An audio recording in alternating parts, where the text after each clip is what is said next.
Life, culture and current events from a biblical perspective. 2020 with Neil Johnson on Vision.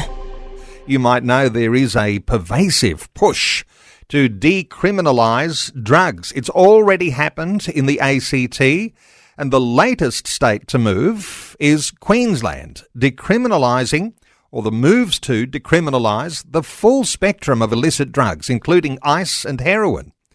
And while it has forced its way onto the agenda of a number of states and territories, there is a measured and authoritative voice that says, do basic research on drugs, even including cannabis, before announcing policy positions. Well, the Australian Task Force for Drug Prevention has reacted to the Greens' recent call to legalise cannabis for recreational use. The task force is saying the science on cannabis is now so damning that even the withdrawing of its medicinal use needs to be politically considered. They're saying science confirms that cannabis is causal in twice the number of cancers as tobacco. It's causal in 70% of paediatric cancers. It's associated with genetic mutations. It causes conditions passed down to children and grandchildren, causing grief and harm. Well, this is where our conversation is going today, and shortly we'll invite you to join in. Gary Christian is a specialist researcher at Drug Free Australia and part of the Task Force for Drug Prevention. Gary co-wrote the Quit Now Stop Smoking program way back in the 1980s. He's been a researcher for a long, long time. Gary, a special welcome along to 2020. Nice to be here now. Gary, let me start with something, I guess, fairly basic, but no doubt profound implications, asking you, does science matter in this drugs debate that's going on right now? Yeah, in actual fact, Neil, it needs to be determinative of the debate. That's how strong I am on that point. And yes, we know that people bend science and make it say what they want to say. However, I'm always optimistic that you can demonstrate that they are bending the science. And so if science is done properly, and the conclusions follow from the data, as they always should, the science will show that there is absolutely all sorts of dangers in going ahead with cannabis, and especially when they're asking for cannabis legalisation recreationally, when medicinal use should really be endowed. At this moment, it's a bridge too far to be talking about recreational use.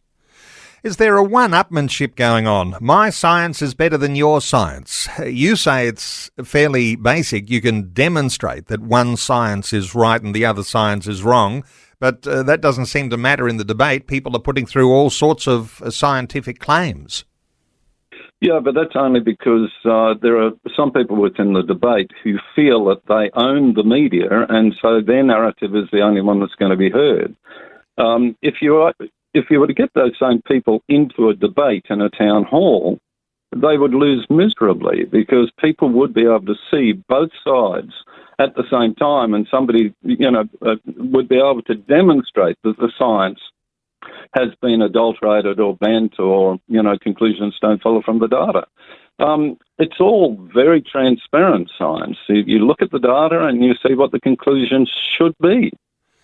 Are there any town hall debates that happen, Gary? I'm just assuming that if someone invited you to one, you'd be putting your hand up and say, of course, I'll be there. Bring it on. But does anybody organise these things? Is there anything that's happening around this? No, it never happens. Well, it did happen once. ABC did something back probably around 2009, 2010. And they televised that. But that's the only time that happened, and that was a proper debate. But they avoid it these days because the calculation, which tends to come from the left of society, the political left, is that they own the media. And they do. They have the media pretty much tied up in this country when it comes to issues. When it comes to the cannabis issue, they know that every mainstream media, including murder press, is behind cannabis. It's a great money earner, and people are invested in it, and everybody in the country, mainstream media-wise, is behind it.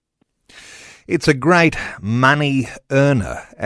When you talk about people who have an interest in making money on drugs, there seems to be a lack of concern for the effects, for the consequences, for the long-term generational effects on families.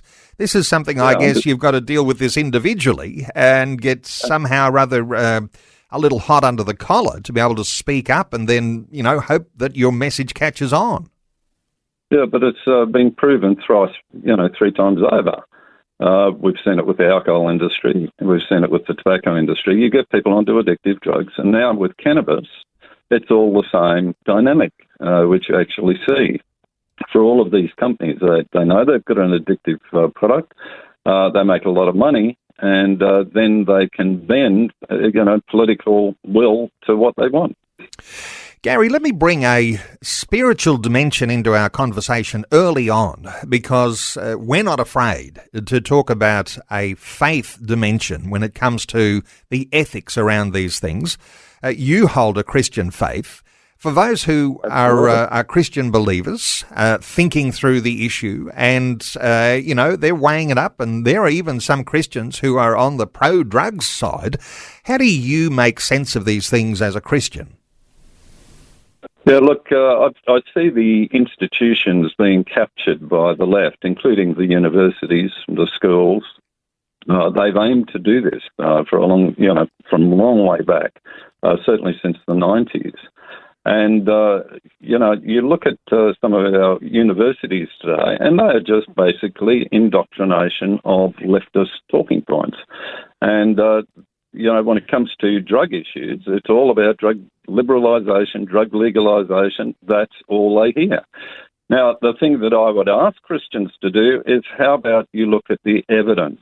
Look at the evidence. Just don't go by what you've been told at uni. Take the time to look into the statistics. So if we're talking decriminalisation, big talking point up in Queensland at the moment, how did Portugal perform with its decriminalisation? It decriminalised drugs back in 2001. And by 2017, their drug use had gone up 60%. And that was with the high school minors as well, the ones who should never have been using it. Even if it was decriminalised, minors were not allowed to use it, but went up 60% for them as well. Their drug deaths went up 59%. Is that something that we want for Queensland? When you look at what tough on drugs, this was the Australian policy back in 1998 that Prime Minister John Howard put into place.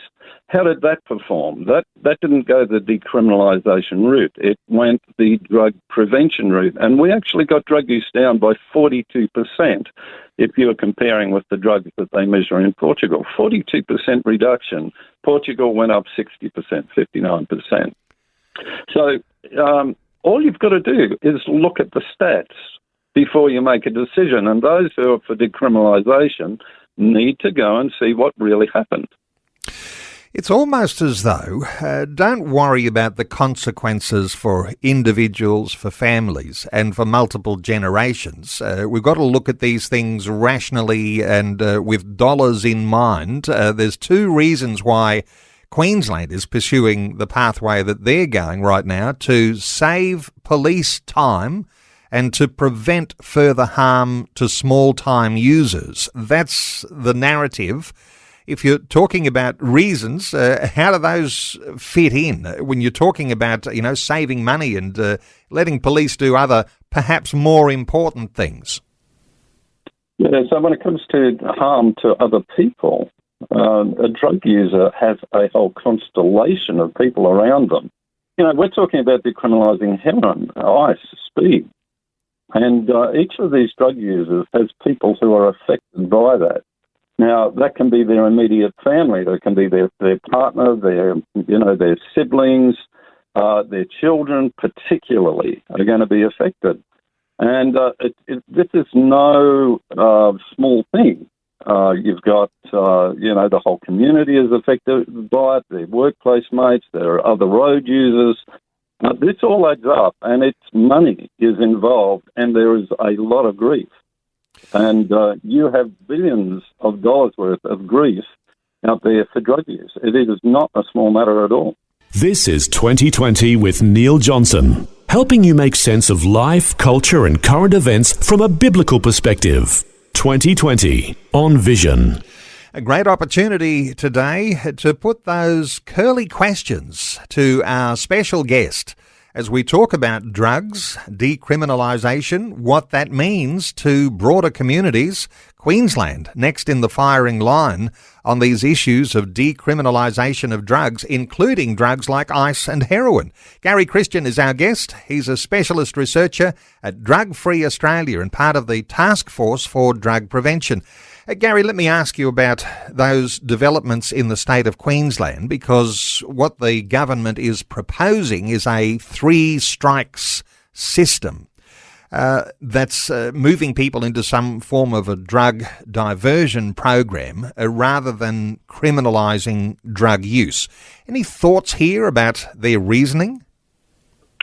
Yeah, look, it sounds like it's a softer approach than what they did in Portugal. In Portugal, they actually made it mandatory for people to go into rehab, that kind of thing.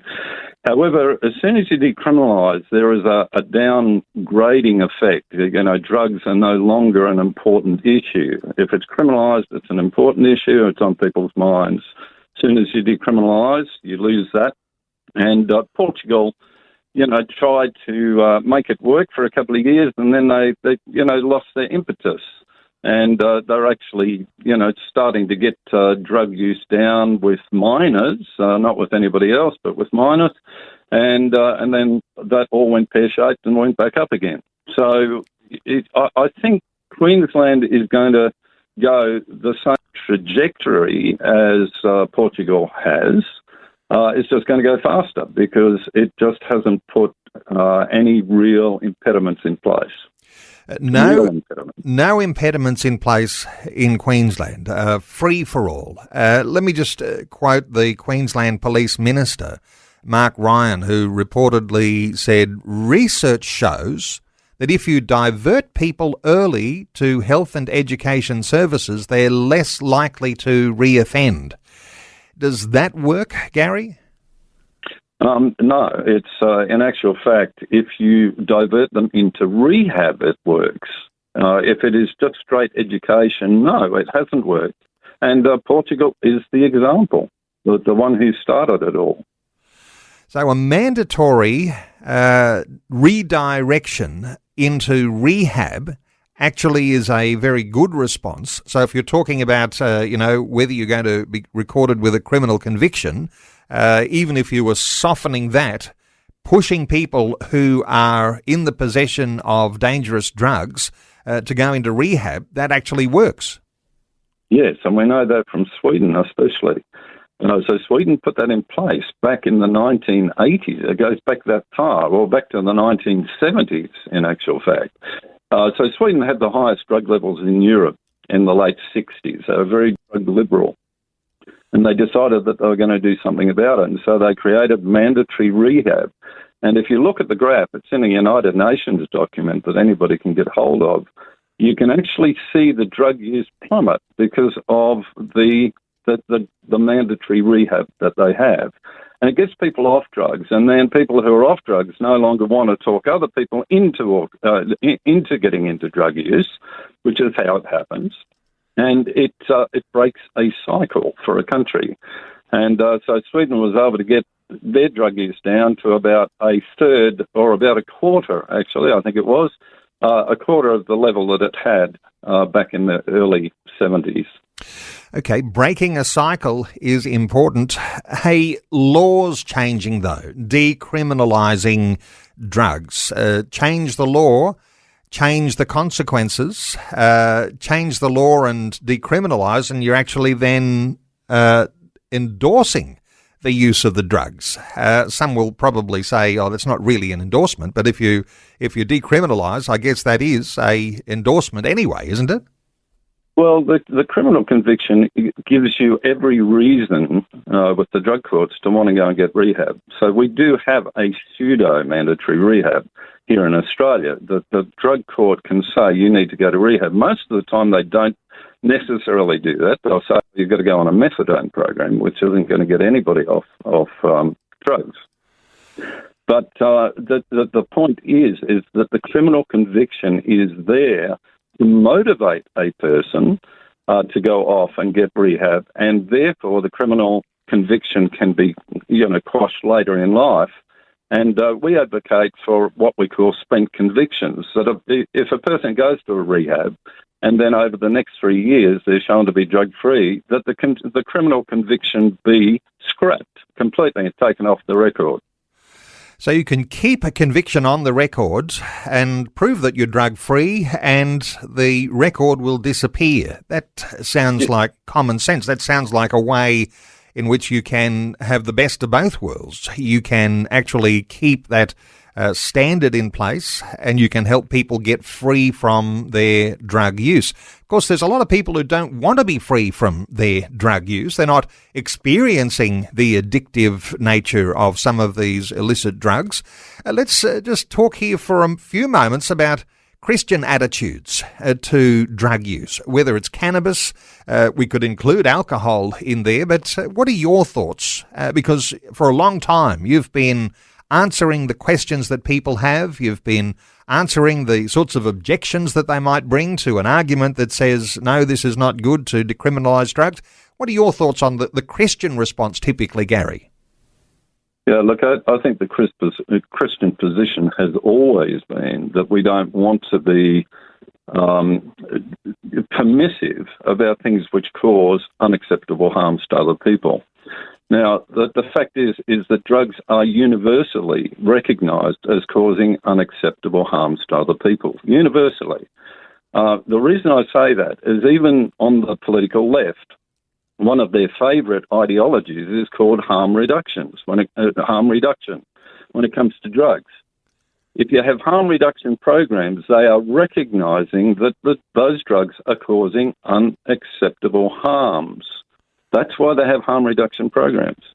And so we're all on the same page with this. Whether you're a Marxist, neo-Marxist or a Christian, they all cause unacceptable harms. And for that reason, we need to get rid of the use of those drugs. Sometimes, you've got to get your head around this. Harm reduction, demand reduction. And one has a almost endorsement to drugs to it. The other says, no, we've got to somehow or other put a protection, a precaution in place. What are your thoughts around those terminologies? Harm reduction, demand reduction. Yeah, so harm reduction actually takes the position that we're going to reduce the harms of drugs. Yes, they are harmful, but we're going to reduce them so that they are back to having acceptable harms. And at the same time, they say, without necessarily reducing the use of those drugs. That's in the statement of the International Harm Reduction Association. You can see that on the web. So they have no interest in getting people off drugs because they believe it is a right for people to use drugs. Now, you can go to the United Nations and you can search all you like across their website. You'll never find that there is a right to use drugs. But that's what the harm reduction people believe is to be the case, that it is a right. Now, the statistics also show us 1 in 6 Australians have used illicit drugs in the last 12 months. And out of that, I guess some are going to develop some level of substance abuse disorder, addictions. But 1 in 6 Australians, that's huge numbers, isn't it? Yeah, look, I don't think that figure is right. The figure is usually around 13-14% when it's high. Would that be 1 in 6? Oh, yeah, I suppose that's close enough, isn't it? It's a little bit under 1 in 6. Yeah. So the numbers, though, when you're talking about that number of people using illicit drugs, there must be a lot of evidence, and no doubt hospitals are collating that sort of evidence from people who are coming in with disorders or from car accidents, all sorts of different ways. Is there a way that all of this detail must be being collected? Yeah, so look, the drug that is being used the most is cannabis, of course. And, for years we've had the pro-cannabis lobby has been telling us this drug is benign, doesn't kill anybody.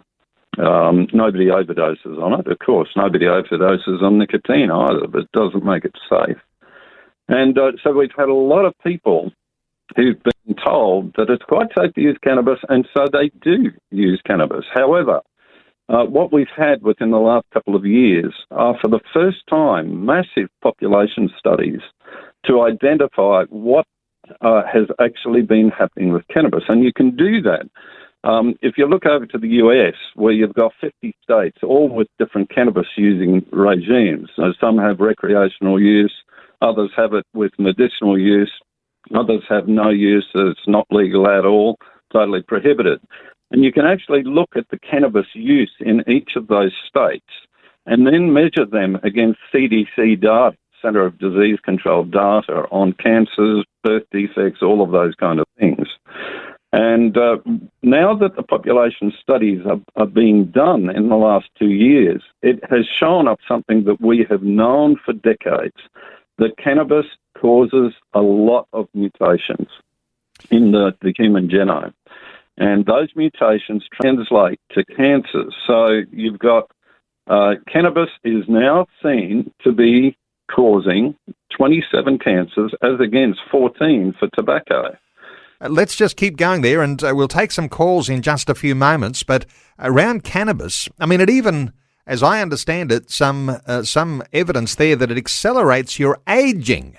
In a place like Australia, where everyone's trying to stay young, there's something that is even contradictory there. Thoughts here as you continue around some of these harms? Yeah, so that is the case. It actually accelerates aging 30% by the age of 30. For people, a lot of cannabis users will start in their late teens, and that is the measure. An indication that by age 30% accelerated aging. Now, that's quite troubling, but I don't think it is near as troubling as the cancers and the birth defects. And, particularly the cancers and birth defects are passed down epigenetically and via mutations to the genome to your children, to your grandchildren, to your great-grandchildren. And so, if you create a predisposition towards cancer via those mutations that is passed on to your children, it is no longer just a benign issue that affects just you. It is affecting future generations, and that is the troubling thing about cannabis. So when it comes to birth defects, in Europe, where they can look at birth defects from the European Medicines Agency, the finding is from population studies that cannabis is implicated in 89 birth defects of 95 which are measured in the European Medicine Agency. So that's really 89 out of the 95 that are measured. Cannabis registers harm there. Hey, let's take some calls. That might direct where our conversation goes. Chris is in Melbourne. Hello, Chris. Welcome along. Good day, Neil and guest. I think they're always big about trust the science, but they don't like to trust it on these issues. And one of the big things about cannabis, I guess, is like psychosis. They're also so big on mental health these days. Psychosis is not good in anything, in driving and just living in society. And also there's no accountability. I mean, someone drives and kills someone and they just get slapped on the wrist sentences. It's like these bail laws. Nobody wants to take responsibility. The politicians, the judiciary, the thing. And one sort of concept, like maybe those who are pushing against this should also push for, just to stir them up and get them on your side, is the reduction in police force. Because why do you need police force? Nothing's a crime anymore, nothing's criminal anymore, so why do we need to pay big money for police forces? There's lots of dimensions. Your thoughts for Chris, Gary? Yeah, look, I'll just start with psychosis. There was a study in Lancet 2019, and this was done by King's College, pretty good outfit. And they estimated that cannabis was causal in 30% of new psychosis, schizophrenia diagnoses each year, 30%. In Amsterdam, they estimated 50%. So psychosis is a big issue, and we know that there is a definite tie between cannabis and psychosis. Just on the driving side of things, we have this push to create exemptions for people who are using cannabis medicinally. So if they hit somebody on the road, they knock a person off their bike, kill them, that there be exemptions because that they be understood. They are medicated and they're intoxicated, but it's medicinal, and so there should be, some exemptions given to them. Now, the problem with that is that the cannabis lobby is saying, cannabis ain't that harmful when it comes to driving. The problem is that it is harmful. We know that from Colorado, so that when they legalized cannabis for recreational use, their use went up 75%, but their road deaths from cannabis went up 220%. So there was a definite danger to other people because of cannabis use rising. Hospitalizations, they tripled. So these are real issues. And the problem that we have within Australia is that I think it's exactly 62% of people are using cannabis for chronic pain. You can actually go on the TGA website and you can pull down all the prescriptions and work out what's for chronic pain and what's for other things. 62%. Now, the problem with cannabis is it doesn't work on chronic pain. There are dozens of studies, hundreds of studies that show that.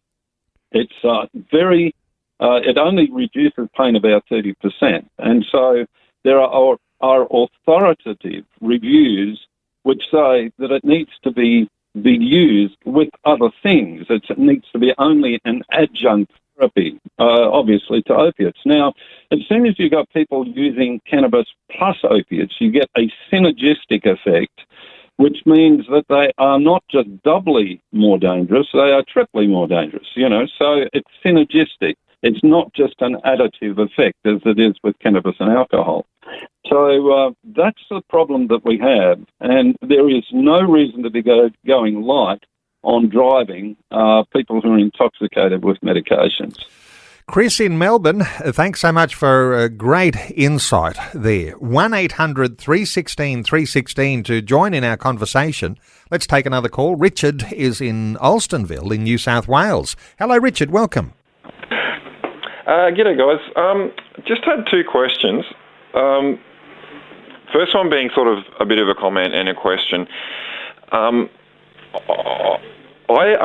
did schoolies a couple of years back, did stuff with ministry, and there was a lot of problems with ICE and stuff, I noticed, with youth and different things. But I remember having a conversation with a paramedic at the same time, and he was very big on getting rid of prohibition. And I guess my first question is, like you hear a lot from the Greens and you hear a lot from Labor and Liberal about how they want to be either strong or not strong on drugs. What is the case for getting rid of prohibition, I guess, is my question. Okay, let's just start with that one. Gary, we were talking about this a little earlier on, but for Richard, what's your response? Well, they keep on saying the war on drugs has failed. And so the standard that they're using is they're saying if you police drugs and it doesn't get rid of 100% of drug use, then it's a failure. Well, the same logic can be used with stealing. Okay, we actually have police who try and stop people stealing. Now, the fact is they haven't stopped it. They reduce it by policing it, and they do a great job with the courts in doing that.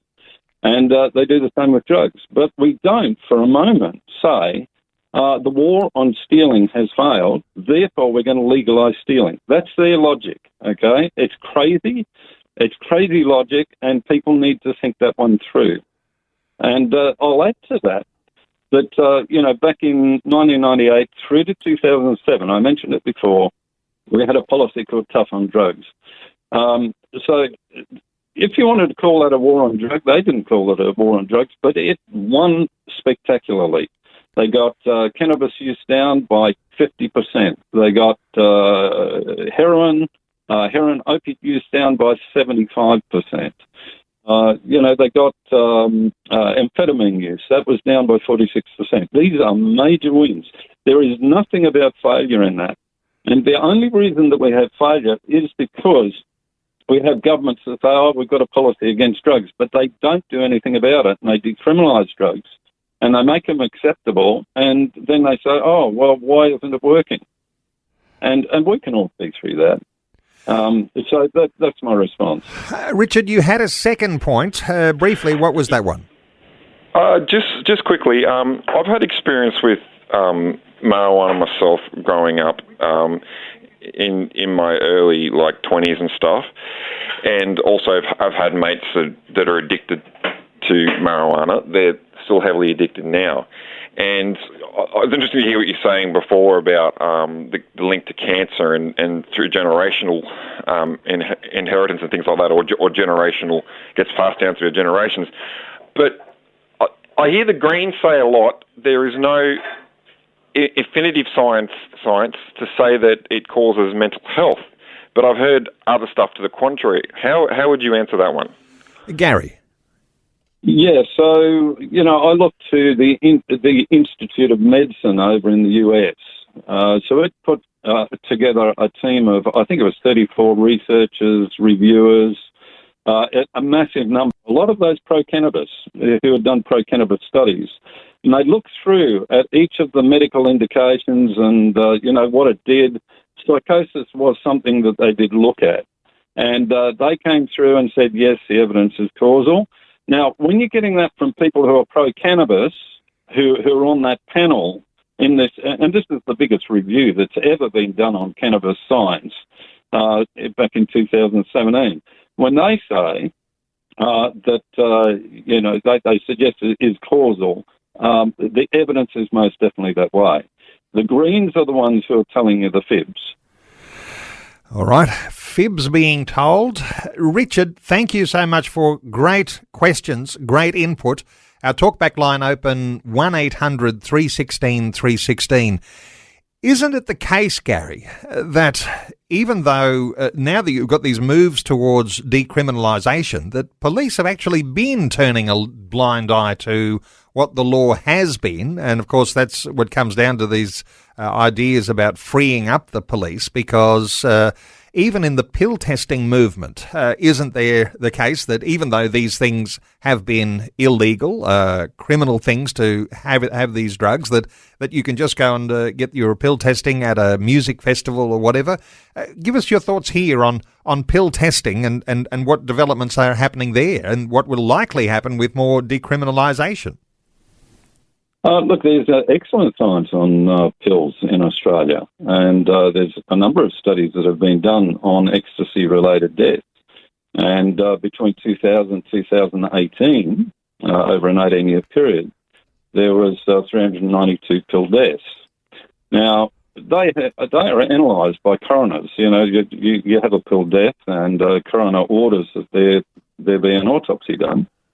And you get the results of that. And so there are academics that have done these studies on the autopsy results for these pill deaths.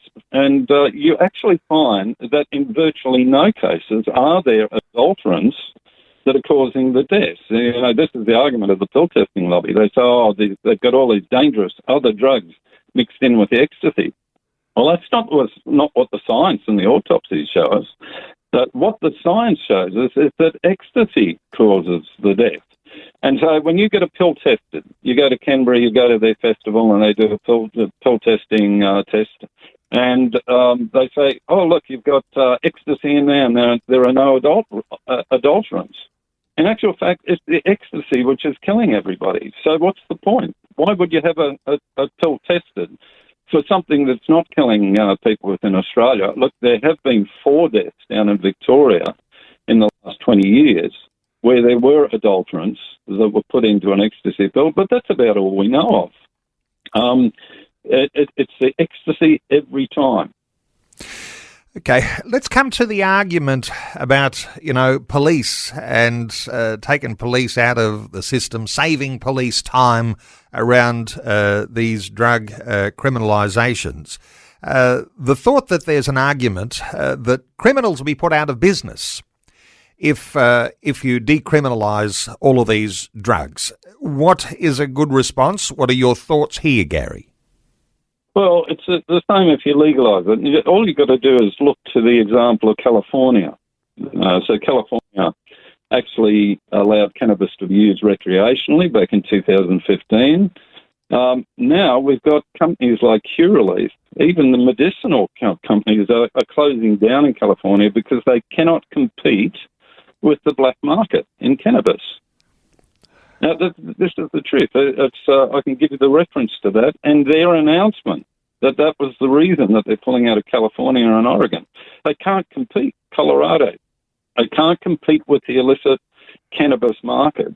And this is where cannabis is totally legalised recreationally and medicinally.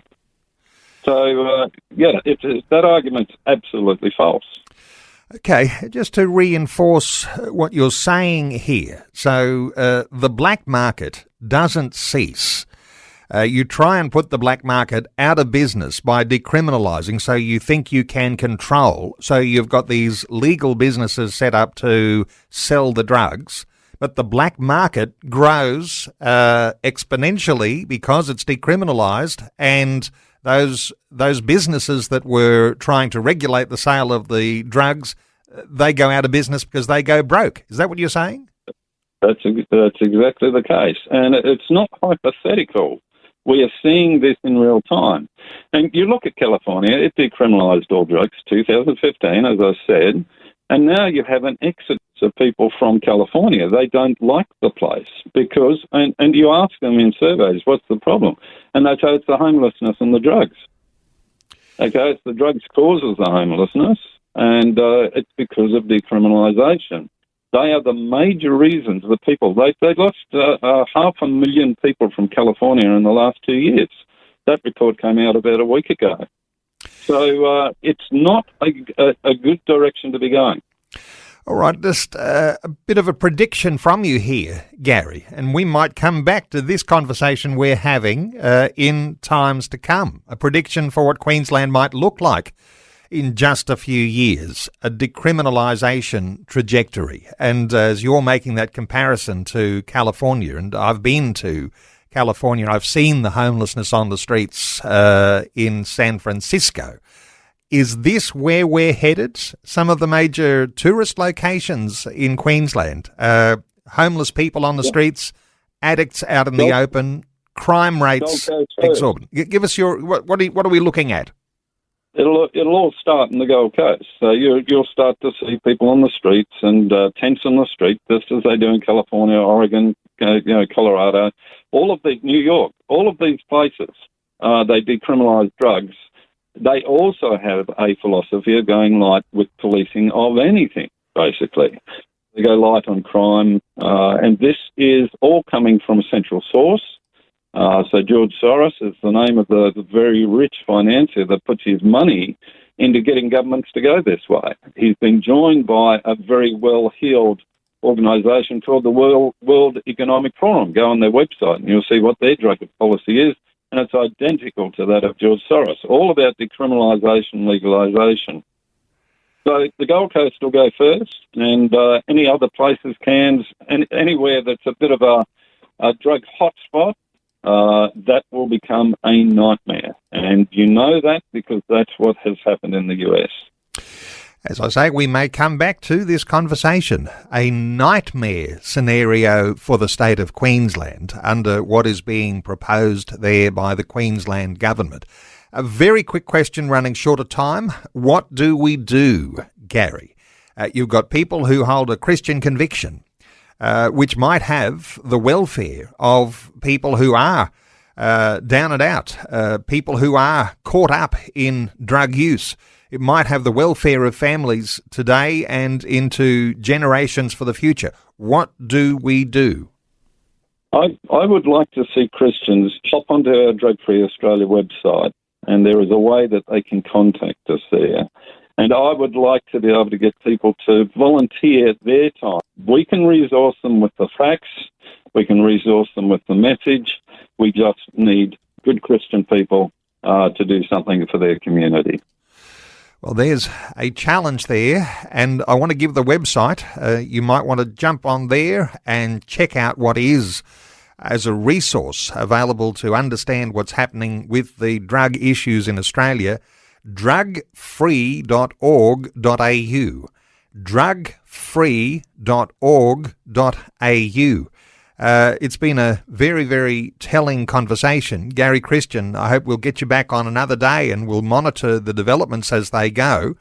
Gary is a specialist researcher at Drug Free Australia, part of the Task Force for Drug Prevention. That website, if you just missed jotting it down, drugfree.org.au. Gary, thanks so much for sharing your thoughts with us today on 2020. Thank you, Neil, for having me. Thanks for taking time to listen to this audio on demand from Vision Christian Media. To find out more about us, go to vision.org.au.